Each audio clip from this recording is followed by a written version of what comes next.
Of today's daf yomi is Bava Basra Ayin Aleph, Bava Basra 71. Today's daf is dedicated for Shmira for the Chayalim, Hatzalah for the Shvuyim, and Yeshua for Am Yisrael in this Eis Tzara.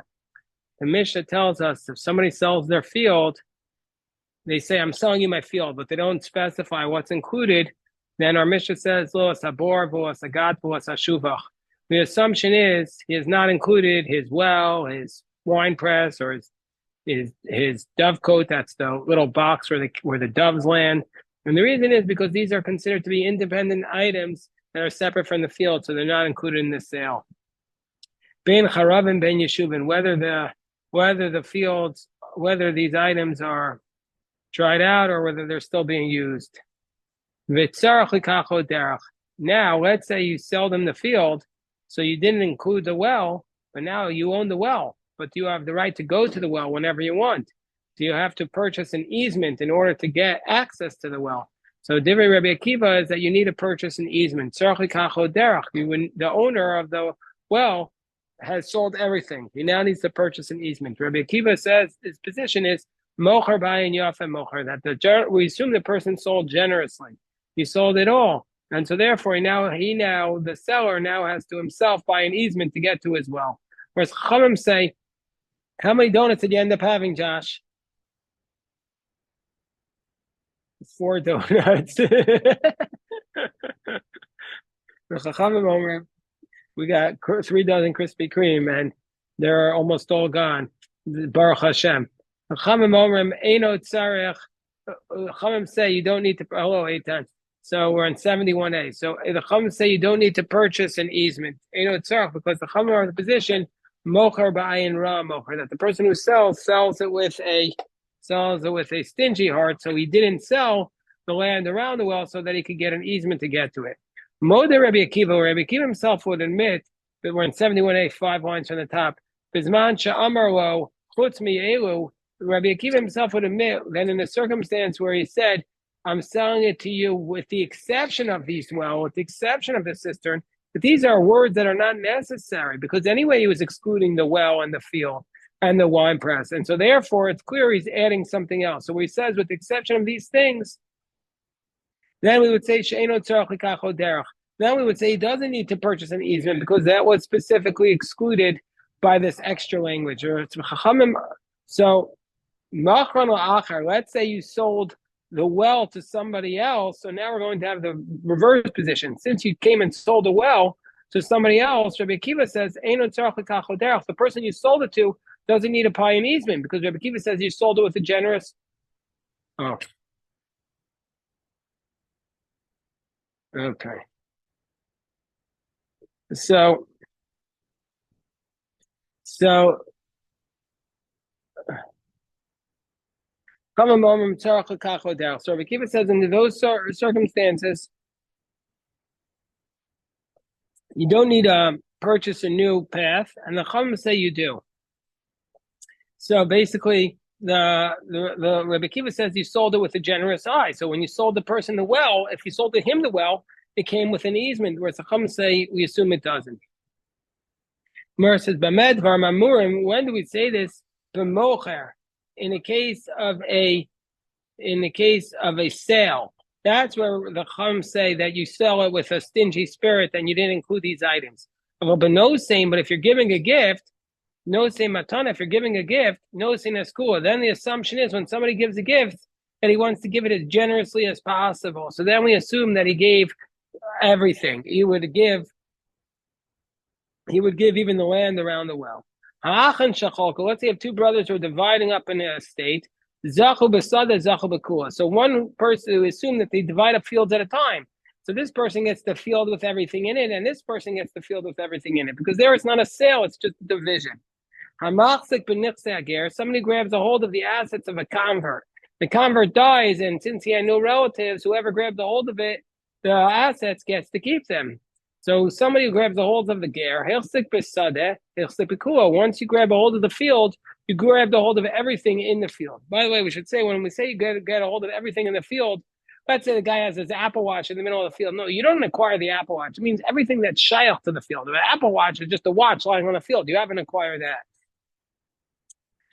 Hamakdish es hasadeh, dikdish es kua. So somebody who consecrates his field to the temple, he's consecrated everything, including the well, including the winepress, because we're saying that when you're makdish by and yafa. When you dedicate something to the temple, you dedicate with a generous eye.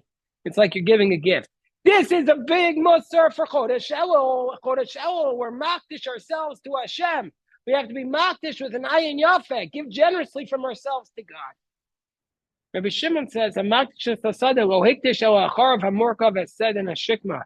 Shimon says, no, if you're makdish the field, you haven't given everything, but you have given the field plus the carob tree and the sycamore, but not the wells and the wine presses and the other things. So the Gemara asks the question, Maishna mechar, Maishna matana. Why in the case of a sale do we say you excluded the well, but in the case of the gift, we say you did not exclude the well?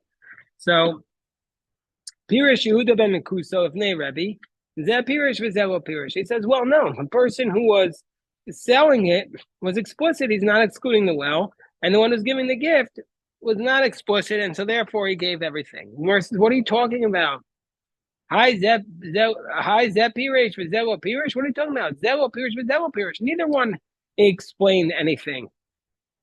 Ella Zelo Farish with Zelo Yolo Farish. So he says no as follows: if the person was selling something, he should have said Zelo Farish. If he was giving the gift, since you typically speaking, give with a generous eye. If you didn't mean to include it, you should have excluded it. And one who's selling, since you typically sell with a stingy eye, if you weren't including it, you would have had to say it. So this is why they should have had to clarify it under those circumstances.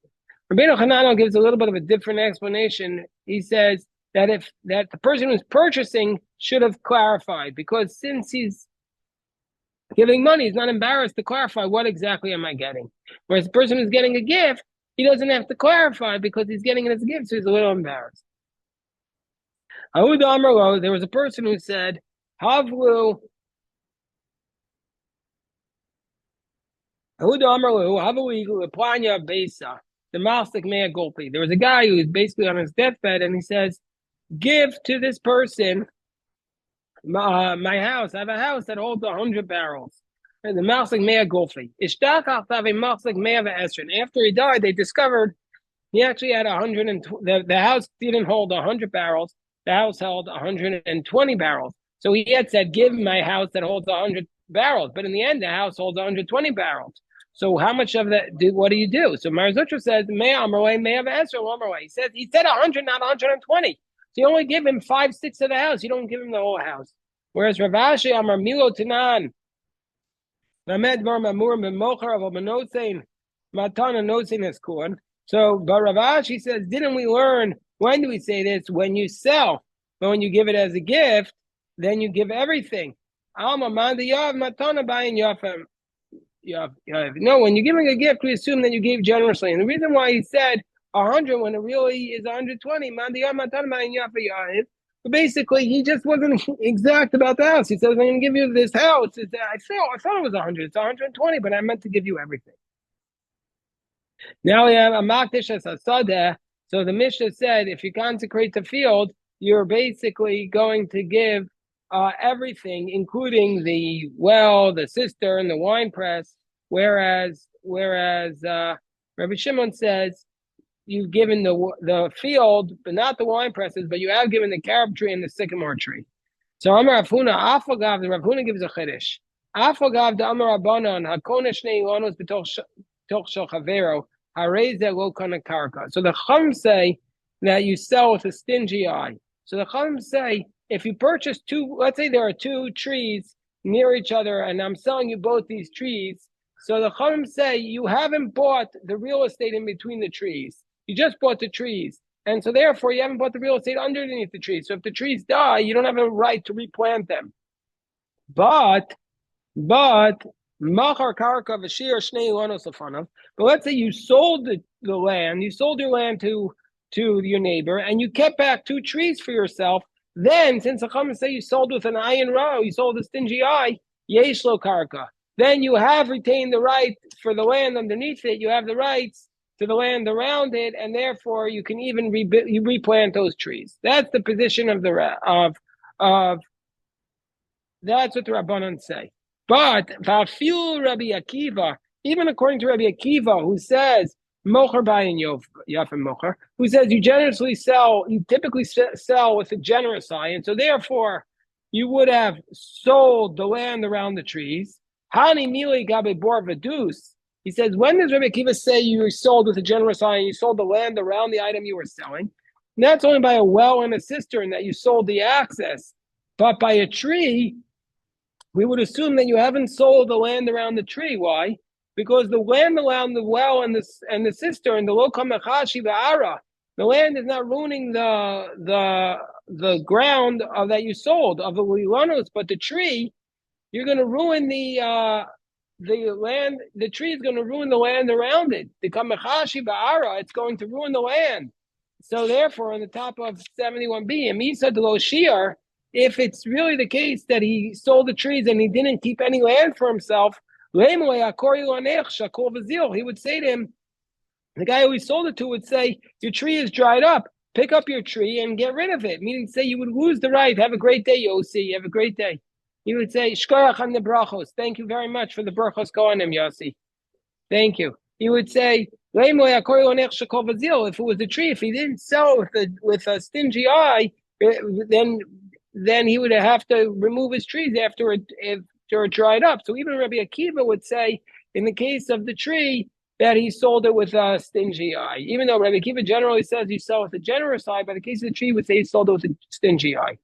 The Gemara says, wait 1 second. How could that be the case? Because what did we learn? We learned Rabbi Shimon Omer, our Mishnah says, Rabbi Shimon says, and then he says, if you sold your field, if you consecrate your field to the temple, then what you've done is if you shkoyach, Josh, chodesh tov. He says, if you consecrate your field, you've consecrated the field and also the carob tree and the sycamore. The Tanya law, Amar Rabbi Shimon, and we have a brayso that explains what's the reasoning for Rabbi Shimon. Matam, hold the yom kimi stay hektish. What's the reason why? What's the reason why you have assumed? We assume you also sold those trees because those trees, if you would just leave them if you would not have sold them, and the field around it would have been sold, then they would be growing from hektish. And something that grows from hektish is considered hektish, and you're not allowed to grow from hektish. So since you can't possibly retain it, and then we assume therefore that you sold it. But says the Gemara, if you would say you held back the land around it, why do we assume it was being nourished from the hektish land? Ki kayanki midinavshe kayanki. It's being supported by its own land, not by the temple land. So why would you assume that? So this is the question of Rav Huna, who says that Rabbi Akiva says that you hold back the land for yourself. Or here from our brayso, it's clear that you're not holding back the land for yourself. So the Gemara says no. Rabbi Shimon, the Amar Rabbi Akiva. So the Gemara says the Rav Huna, the Amar Rabbanan. No, Rav Huna says that you held back the land for yourself. That's like the Rabbanan. But Rabbi Shimon, who says that you sold the carob tree and the sycamore, because he holds like Rabbi Akiva, who says you don't hold back anything. Well, if that's the case, you're going to say Rav Huna is saying his position only according to the Rabbanan that you sold it with a stingy eye. Rabbanan pshita. Well, that's an obvious statement. Obviously, the Rabbanan say you sold it with a stingy eye and you kept back the land for yourself. So why does he even have to say this law? The Gemara says no. Nafkamina the nafal ader v'shal. No, the nafkamina is that Rav Huna is saying that according to the Rabbanan, even though you sold it with a stingy eye, it still needs to teach us that if it falls down, that the seller can replant them. That Rav Huna, we might have said that he only kept back the land as long as the trees are in existence. But once they grew older, he has no real estate anymore. So the Gemara says we're now on the top of 72a. This is, hold on, let me stop the recording because this is